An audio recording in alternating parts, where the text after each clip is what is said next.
तेरा कलाम रहेगा कायम पहाड़ जब ना रहे खुदाया, तेरे मुंह की एक बात भी टलेगी ना चाहे कुछ भी हो। तेरी मान दिए है जिंदा सोने से भी कीमती, मेरा दिल ये दे गवाही है ये किताब अजीम। नाज़िल करे अपना कलाम, शिकस्ता दिलों को सुकून मिले, तारीखी दूर हो मेरी राहें रोशन कर। दिल अपना कलाम कसरत से ए खुदा बदल दे, रिहाई दे कसरत से फल मिला। कलाम रहेगा कायम पहाड़ जब ना रहे खुदाया, तेरे मुंह की एक बात भी टलेगी ना चाहे कुछ भी हो। अजीज नाजरीन, मैं अयाद ज़रीफ आप तमाम देखने वालों को हमारे रोज़ के बाइबली मुतालियाती प्रोग्राम की नई किस्त में खुशामदीद कहता हूँ। इस प्रोग्राम के लिए हम खुदा उनके शुक्रगुजार हैं।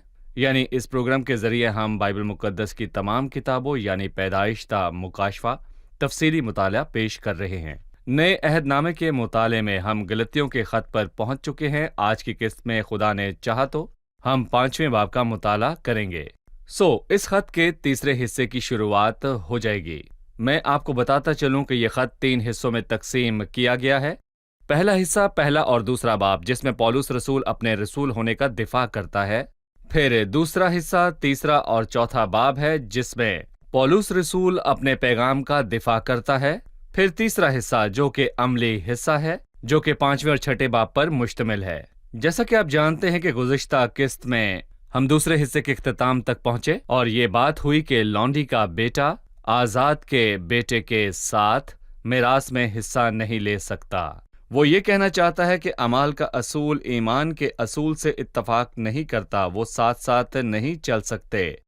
हम शरीयत के फजल को मिला नहीं सकते। लौंडी के बेटे को निकाल देना चाहिए, अमाल को निकाल देना चाहिए, शरीयत को या शरीयत के असूल को निकाल देना चाहिए और फक्त फजल को, फक्त ईमान के असूल को रहना चाहिए। प्रोग्राम के बाकायदा आगाज से पहले स्टूडियो में मौजूद खुदा के खादिम भाई यूसुफ को खुशामदीद। बहुत शुक्रिया भाई। और स्टूडियो में आए दीगर मेहमानों को भी खुशामदीद। भाई यूसुफ, सबसे पहले हम चाहेंगे कि आप 5वें और 6ठे बाब के मुतालिक चंद बुनियादी बातें बताएं। जैसा कि आपने कहा, 5वां बाब एक नए हिस्से की शुरुआत है, अमली नसीहत अमेज हिस्सा। और मेरा ख्याल है कि हम खत की मरकजी आयत तक पहुंच चुके हैं। हम इसे खत का मरकजी हिस्सा कह सकते हैं क्योंकि वो पहली आयत में उसका खुलासा करता है। मसीह ने हमें आज़ाद रहने के लिए आज़ाद किया है, पस कायम रहो और दोबारा गुलामी के जुए में ना जुतो। और आज़ादी की बात करने के बाद उसने एक और बात के बारे में खबरदार किया, पस दोनों में से एक का इंतखाब करना होगा। आज़ादी से जुड़े रहना अच्छी बात है, लेकिन आज़ादी जिस्मानी बातों का मौका बने। जब उसने दोनों ही बातों की नफी कर दी तो फिर हम इसके बारे में क्या करें? गोया कोई किसी से पूछता है कि तुमने कहा कि ये बर्ताव गलत है, तो फिर सही बर्ताव क्या है?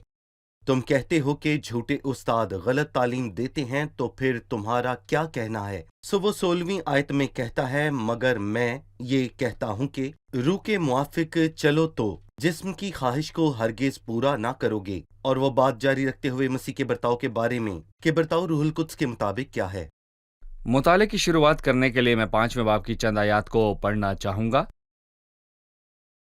मसीह ने हमें आज़ाद रहने के लिए आज़ाद किया है, पस कायम रहो और दोबारा गुलामी के जुए में ना जुतो। दर हकीकत पौलुस आपसे कहता है कि अगर तुम मख्तून हो गए हो तो मसीह तुम्हारे लिए बेफायदा हो जाएगा, मगर मैं ये कहता हूं कि रूह के मुआफिक चलो तो जिस्म की ख्वाहिश को हरगिज पूरा ना करोगे। तुम मसीह से बेगाना हो गए हो, तुमने शरीयत के मुताबिक रास्तबाज ठहरने की कोशिश की, तुम फजल से महरूम हो गए, क्योंकि हम रूह के बायस ईमान से रास्तबाजी की उम्मीद बर आने के मुंतजिर हैं। और मसीह यीशु में ना तो खतना कुछ काम का है, ना मख्तूनी, मगर ईमान जो मोहब्बत की राह से असर करता है। भाई मुझे बताइए कि वो कौन सी आज़ादी है जो हमने गलतियों के खत में हासिल की? आपने आज़ादी की बात की, आज़ादी दरअसल किस से? जी, वो यहाँ गुनाह से आज़ादी की बात नहीं करता। उसने इस मौजू पर जामे तौर पर बात रोमियो के खत में की, खासकर 7वीं आयत में। لیکن وہ یہاں شریعت کی غلامی کے متعلق بات کر رہا ہے اور شریعت سے آزادی پر، مطلب یہ کہ میں فضل اور اس کی بہتات سے مطمئن نہیں ہوتا، سو میں بار بار خود کو دیکھتا ہوں کہ میں نے کیا کیا۔ میں نے ایسا کیا، مجھے امید ہے کہ میں خدا کے حضور مقبول ٹھہروں، یا شاید نہیں، اور میں کہوں گا اس قسم کی الجھنیں اور ساتھ ہی غلامی کا جوا، کیونکہ میں اسی مقام پر پہنچنا چاہتا ہوں جسے شریعت قبول کرتی ہے، جو کہ شریعت کا اصل مقام ہے، جس کے باعث میں ٹھیک سے چل نہیں پاتا۔ اسی وجہ سے وہ یہاں چلنے اور پیچھا کرنے کی بات کرتا ہے، اور پھر وہ ہمارے چلنے میں کسی رکاوٹ کا تذکرہ بھی کرتا ہے جب آپ مسیح کو نہیں بلکہ خود کو بڑھ کر جانتے ہیں، اور آپ کو وہ کاملیت کافی نہیں لگتی جو کہ مسیح یسوع کے کام سے حاصل ہوتی ہے، تو آپ خود کو الجھا لیتے ہیں۔ اسی مسائل پر پولس رسول غلطیوں سے مخاطب ہے کہ ہم مسیحی آزادی کے ماحول میں رہتے ہیں جو مسیح نے ہمیں بخشی ہے۔ جب ہم شریعت سے آزاد کر دیے گئے ہیں تو اب ہم فضل سے جڑے ہیں، فضل جی، کے دائرے میں ہیں۔ صحیح۔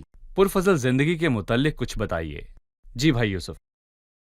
جب ہم خدا کے کلام میں فضل کے متعلق بہت سے حوالہ جات کو پڑھتے ہیں تو ہم یہ جانتے ہیں کہ ان اصولوں کے وسیلے خدا نے ہمیں بچایا، جس نے ہمیں نجات دی اور پاک بلاوے سے بلایا، اور ہمارے کاموں کے موافق نہیں بلکہ اپنے خاص ارادے اور فضل کے موافق، وہ ابدی مقصد اور فضل جو ہم پر مسیح کے ظاہر ہونے سے ہوا، کیونکہ خدا کا وہ فضل ظاہر ہوا جو سب آدمیوں کی نجات کا باعث ہے، سو ہم فضل کے وسیلے بچائے گئے۔ بلکہ رومیو کے خط کے 5ویں باب میں بھی ہمیں بتایا گیا کہ ہم اسی فضل میں قائم رہتے ہیں، ہم پر اس کی مہربانی ہے، اور ہم اس انتظار میں نہیں رہتے کہ وہ کب ہم پر مہربانی کرے گا، اور میں یہ بھی جانتا ہوں کہ مجھ پر مہربانی ہو چکی ہے۔ فضل جو خداوند نے اس اعزاز میں اس عزیز ہمیں میں بخشا، جب مجھے اس بات کی تسلی ہو جاتی ہے تو میں اس سے بد اخلاقی اور بد کرداری کی طرف نہیں جاتا، اور یقیناً یہ ایک اور خطرہ ہے جن کا حل بھی انہی آیات میں دیا گیا ہے، بلکہ اس سے مجھے بڑی خوشی اور اطمینان ملتا ہے، اور میں مسیح میں مسرور رہتا ہوں، جس سے مجھ میں روح کے پھل ظاہر ہوتے ہیں۔ سو اب میں کسی الجھن کا شکار نہیں کہ خدا کی مہربانی کا طلبگار رہوں، گویا میں اب بھی پرانے عہد نامے کی شریعت کے ماتحت ہوں۔ صحیح۔ دوسری آیت میں لکھا ہے، دیکھو میں پولس تم سے کہتا ہوں کہ اگر تم ختنہ کراؤ گے تو مسیح سے تم کو کچھ فائدہ نہ ہوگا، بلکہ میں ہر ایک ختنہ کرانے والے شخص پر بھی گواہی دیتا ہوں کہ اسے تمام شریعت پر عمل کرنا فرض ہے۔ اس آیت کی وضاحت فرما دیجیے۔ جی ہاں، یہاں پر پولس رسول ختنے کے معاملے میں بات کر رہا ہے، گویا یہ ایک الہی معاملہ ہے، طبی مسئلہ یا روایتی مسئلہ ہرگز نہیں ہے۔ سو وہ کہتا ہے کہ اگر تم مختون ہو جاؤ تو خدا سے دور ہو جاؤ گے، کیونکہ تم نے جسم پر تکیہ کیا، کیونکہ تم بدن کے کاموں کے وسیلے کامل ہونا چاہتے ہو، تو مسیح سے تمہیں کچھ فائدہ نہیں۔ مسیح سے اسی کو فائدہ پہنچے گا جو اس وہی کے پاس خالی ہو کر آتا اور خود کو ناچیز جانتا ہے، جیسا کہ ایک گیت کے بول ہیں کہ جیسا میں ہوں ویسا ہی جلد مسیح کے پاس آتا ہوں۔ میں اپنے بوجھ اور تھکن کے ساتھ مسیح کے پاس آتا ہوں، کیونکہ تندرستوں کو طبیب درکار نہیں بلکہ بیماروں کو۔ اگر ڈاکٹر مجھے پوچھے کیا مسئلہ ہے تو میں کہوں گا میں بالکل ٹھیک ہوں۔ تو پھر تکلیف کیا ہے؟ مجھے کوئی تکلیف نہیں ہے۔ تو ڈاکٹر کہے گا میرے پاس کیا لینے آئے ہو؟ میرے پاس بیماروں کے سوا تو کوئی بھی نہیں آتا۔ مسیح طبیب ہے، سو اگر میں بھلا چنگا ہوں اور میں اپنے اعمال سے راست باز ٹھہر سکتا ہوں تو مجھے مسیح کی ضرورت نہیں۔ تو تم ختنہ کروانا چاہتے ہو تو مسیح سے تم کو کوئی فائدہ نہیں پہنچے گا۔ لیکن یہاں پر ایک اور بات ہے کہ اگر تم مختون ہو تو تم شریعت کو ماننے کے پوری طرح پابند ہو، تم منتخب باتوں کو نہیں مان سکتے، انتخاب کی گنجائش تم نہیں ہے۔ ناپسندیدہ باتوں کو ترک نہیں کر سکتے، جبکہ تم نے خود کو شریعت کے ماتحت کیا ہے تو تمہیں ہر بات ماننی ہوگی، لیکن ایسے میں تم ہرگز راست باز نہیں ٹھہر پاؤ گے۔ اور غور کیجیے گا کہ یہاں وہ کہتا ہے کہ تم جو شریعت کے وسیلے سے راست باز ٹھہرنا چاہتے ہو مسیح سے الگ ہوگے۔ تم جو شریعت کے وسیلے راست باز ٹھہرنا چاہتے ہو اس سے تم کبھی راست باز نہیں ٹھہرو گے۔ یہاں پولس کا مقصد یہ بتانا نہیں کہ ختنہ شدہ شخص شریعت کو ماننے کا پابند ہے، بلکہ وہ اس کے خلاف ہے۔ جی، گویا وہ کہنا چاہتا ہے مجھے بتاؤ کیا بالکل۔ تم شریعت کے کاموں میں قائم رہ پاؤ گے یا بالکل۔ نہیں؟ جب صحیح۔ کوئی مجھے اسی طرح اعمال سے نجات پانے کے متعلق بتاتا ہے تو میں اسے کہتا ہوں ٹھیک ہے، پھر بہترین کام کرو تو خدا تمہیں سب کاموں کے مطابق پرکھے گا، لیکن پھر آ کر اسے یہ مت کہنا کہ خدا مجھے فضل کی ضرورت ہے، کیونکہ تم نے خدا کی حضوری میں فضل کو رد کیا ہے۔ اگر فضل سے برگزیدہ ہیں تو اعمال سے نہیں۔ تم سب کچھ کرنا چاہتے ہو تو سب کچھ کرو۔ صحیح۔ ہم ایک وقفے کے بعد مہمانوں کے سوالات کے ساتھ حاضر ہوں گے۔ ناظرین، ملتے ہیں ایک چھوٹے سے وقفے کے بعد، ہمارے ساتھ رہیے۔ दरअसल शरीयत की ज़िंदगी में ना सिर्फ 10 अहकाम हैं, बल्कि पाबंदियाँ और रवायात भी हैं जिन्हें ईमानदार आज भी मानते हैं। लिहाजा आपको अहकाम दिए जाते हैं कि क्या करना चाहिए और आपको क्या नहीं करना चाहिए, क्या खाना या क्या पहनना चाहिए या कहाँ जाना चाहिए। मेरे दोस्त, आपको खाने पीने पहनने के मामले में किसी का पाबंद होने की ज़रूरत नहीं। इन सब बातों से आप खुदा के नज़दीक या उससे दूर नहीं होंगे।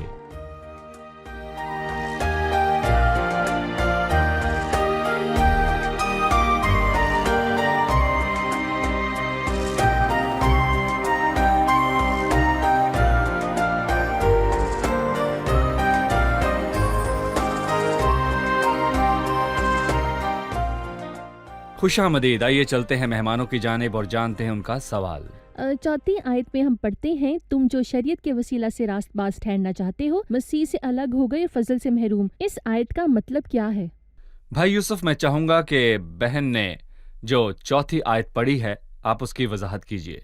तुम मसीह से अलग हो गए हो, मसीह तुम्हारे लिए गैर मुअस्सर और बेकार हो गया है। मसीह, जैसा कि हमने कहा, तुम्हें फायदा ना देगा, बल्कि उसको जो जरूरत के तहत मसीह के पास आता है, बीमार थका मांदा जिसे मसीह की जरूरत है।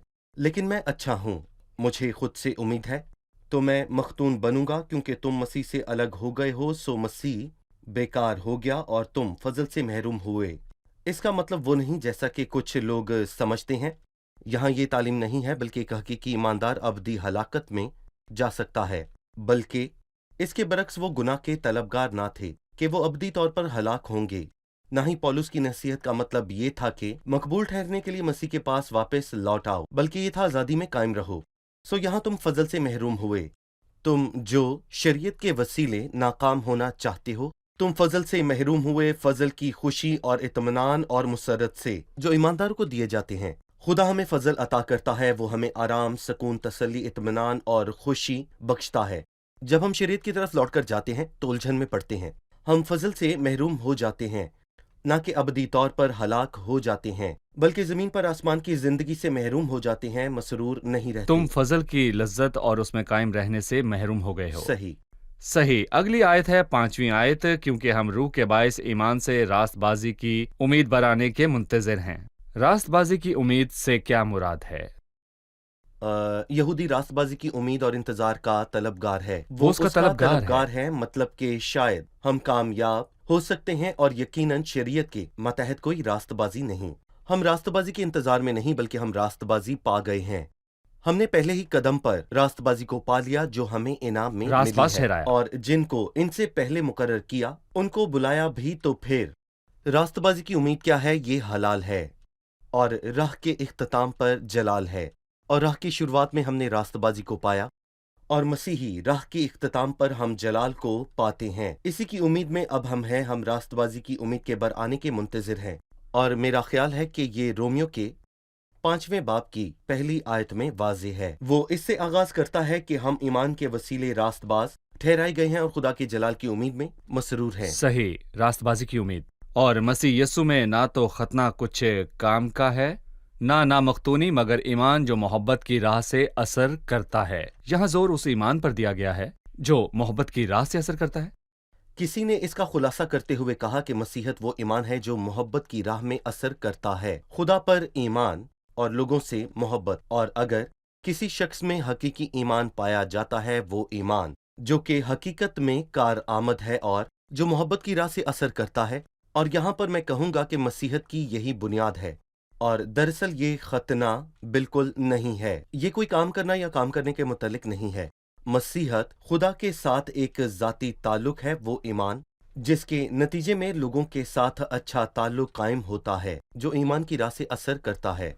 और ये आयत ईमान और अमाल को लेकर एक बड़े तनाज़े को भी हल करती है। मतलब कि बहुत से हैं जो अमाल को मानते हैं और बहुत से ऐसे हैं जो ईमान को मानते हैं। चीजें उलझी हुई नजर आती हैं। सही। लेकिन यहाँ वो कहता है ईमान जो मोहब्बत की राह से असर करता है। फिर ये ईमान की अगर ऐसा ईमान है जो फलदार नहीं है और मोहब्बत की राह से असर नहीं करता, तो ये एक जाली किस्म का ईमान है।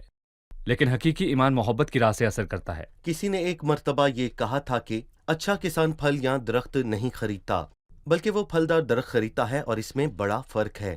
درخت اور پھل، درخت مردہ ہے اور پھل اچھا ہے، لیکن سو ایک پھلدار درخت بالکل مختلف ہے۔ مؤثر ایمان جو ہونا، محبت کی راہ عمال سے اثر اور کرتا ایمان۔ ہے۔ بھائی یہاں ہم ایک وقفہ لیں گے اور پھر مہمانوں کے سوالات کے ساتھ حاضر ہوں گے۔ ناظرین ملتے ہیں ایک چھوٹے سے وقفے کے بعد، ہمارے ساتھ رہیے۔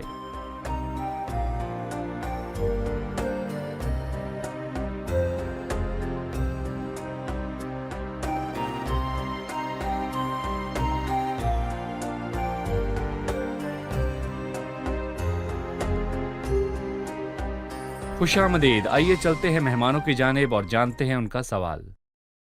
پولوس یہاں ان سے کہتا ہے کس نے تمہیں حق کے ماننے سے روک دیا؟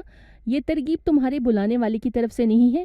میں یہ کیسے پہچان سکتی ہوں کہ خداوند مجھے یہ کام کرنے کے لیے بلاتا ہے یا نہیں؟ صحیح بھائی یوسف، ایک اہم سوال۔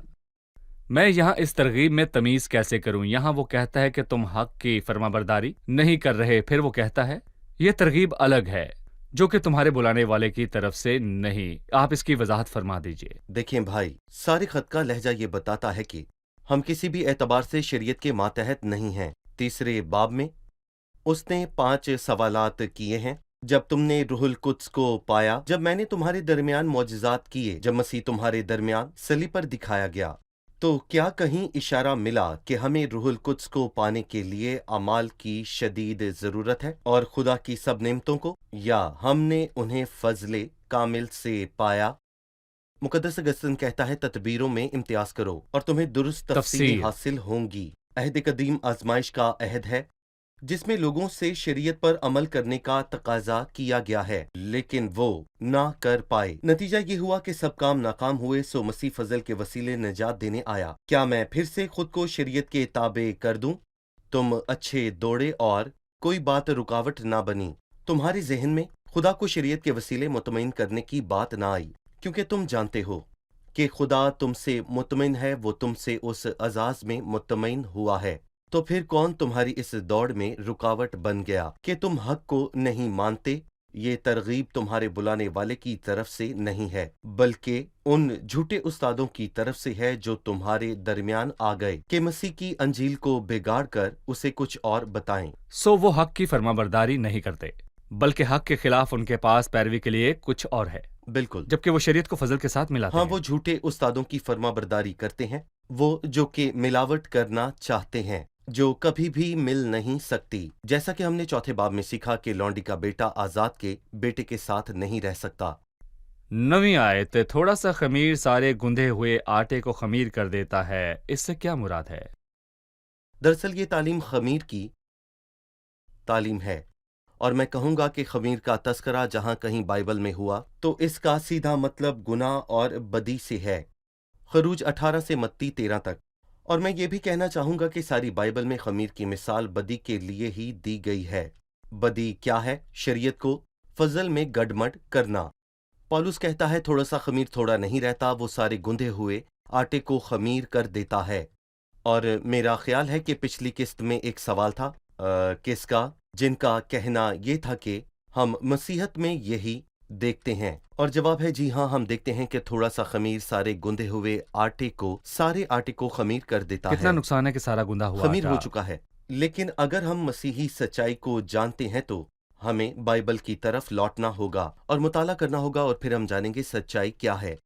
بھائی یوسف، آپ نے مجھے یاد دلایا کہ آج جو کچھ نامی مسیحت کے متعلق کہا جاتا ہے وہ اصول نہیں، فقط خمیر ہے، وہ خمیر جو سارے گندے ہوئے آٹے کو خمیر کر دیتا ہے۔ بالکل، جیسے کہ مسیحت جدوجہد کے لیے اور بادشاہی کے لیے جانی جاتی ہے، اور جو کوئی پہنچنے کے لیے جدوجہد کرے گا وہ بادشاہی کو پا لے گا۔ آج یہی اصول ہے یہ جی، اور اصول یہ ہے۔ اصول تھوڑا سا تھوڑا سا خمیر خمیر تھا، سارے گندے ہوئے آٹے کو۔ اور آج کل کے دنوں میں تھوڑی سی مائنورٹی یہ سچ کہتی ہے، جو کہ در حقیقت تھوڑا سا بقیہ ہے۔ صحیح، تھوڑا سا خمیر سارے گندے ہوئے آٹے کو خمیر کر دیتا ہے۔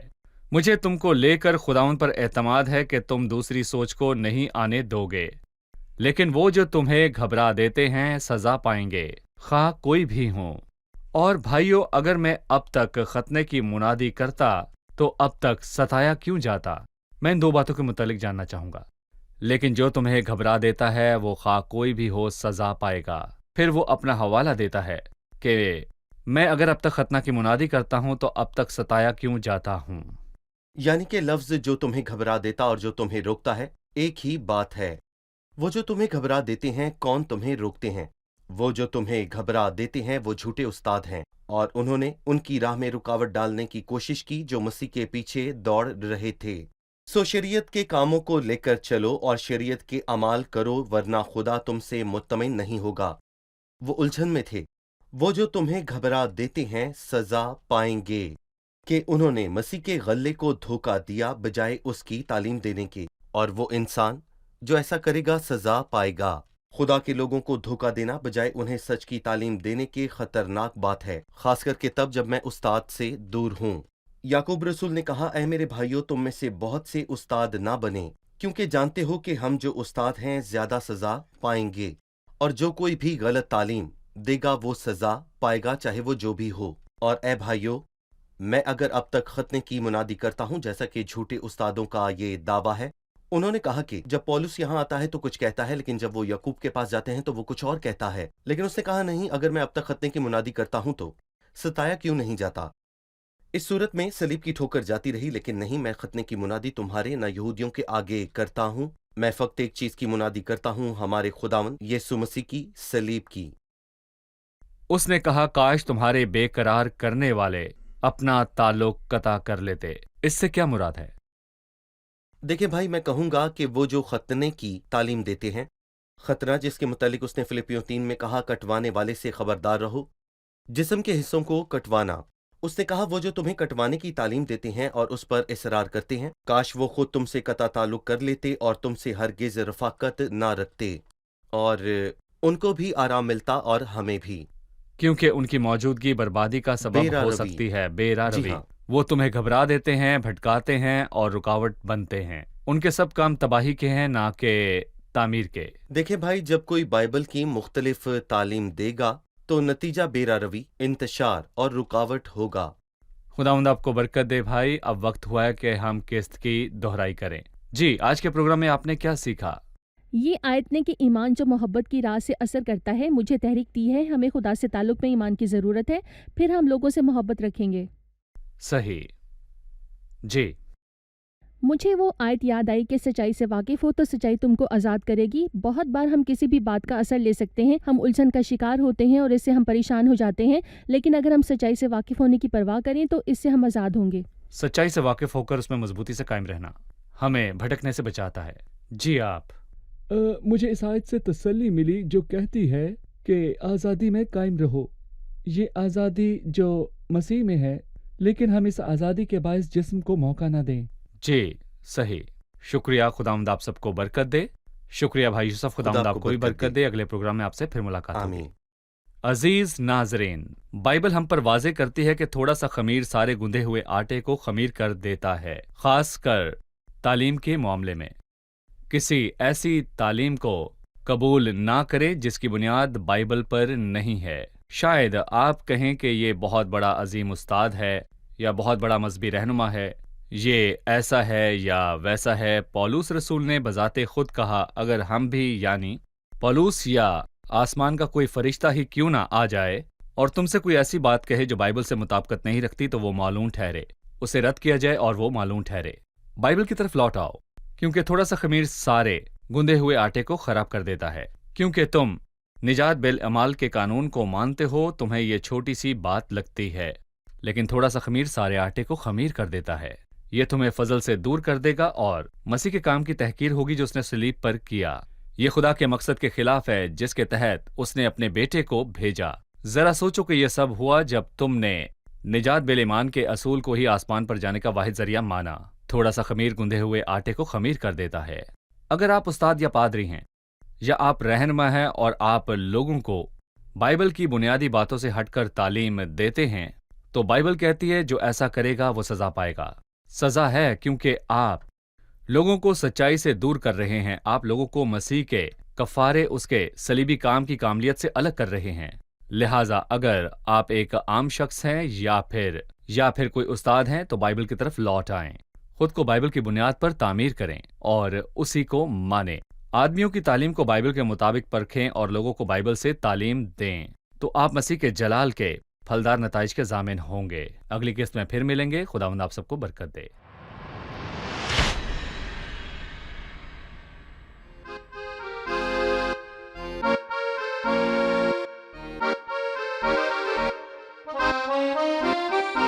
لولا النعمة ما كنت أشوفك ولا كان ليا مكان في سماك. أنا مديون لك ربي بعمري يلي فادتني بسفك دماك.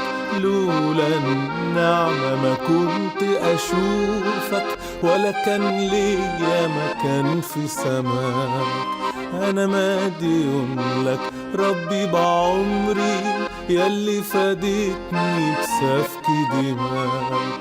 منساش أصلي كنت أنا عاصي طول أيامي وكل معاصي. ضربة طرية في كل كياني من رجليا لهامة راسي. لولا النعمة ما كنت أشوفك ولا كان ليا مكان في سماك. أنا مديون لك ربي بعمري يلي فادتني بسفك دماك. يا ما حاولت وكنت بحاول أجد الراحة ما كنتش طايل. عشت في وهم سنين خدعتني شهوة عيني في عالم زايل. لولا النعمة ما كنت أشوفك ولا كان ليا مكان في سماك.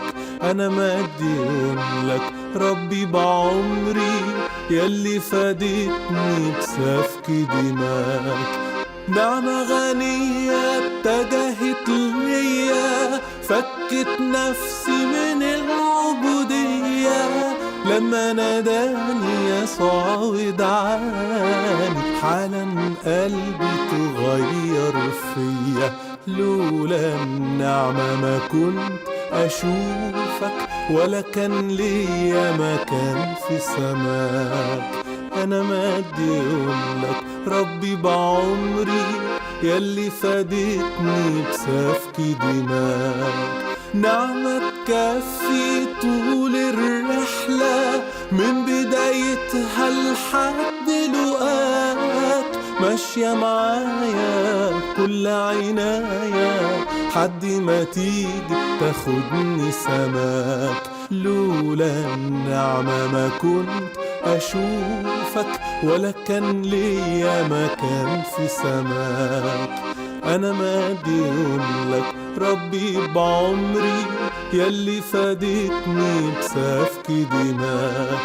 لولا النعمة ما كنت أشوفك ولا كان ليا مكان في سماك. أنا مديون لك ربي بعمري يلي فادتني بسفك دماك.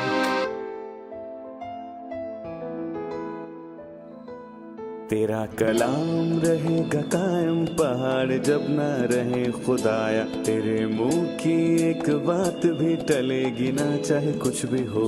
तेरी मान दिए है जिंदा सोने से भी कीमती. मेरा दिल ये दे गवाही है ये किताब अजीम. नाज़िल करे अपना कलाम शिकस्ता दिलों को सुकून मिले. तारीकी दूर हो मेरी राहें रोशन कर. दे अपना कलाम कसरत से ए खुदा बदल दे रिहाई दे कसरत से फल में नाम. कलाम रहेगा कायम पहाड़ जब न रहे खुदाया. तेरे मुंह की एक बात भी टलेगी ना चाहे कुछ भी हो.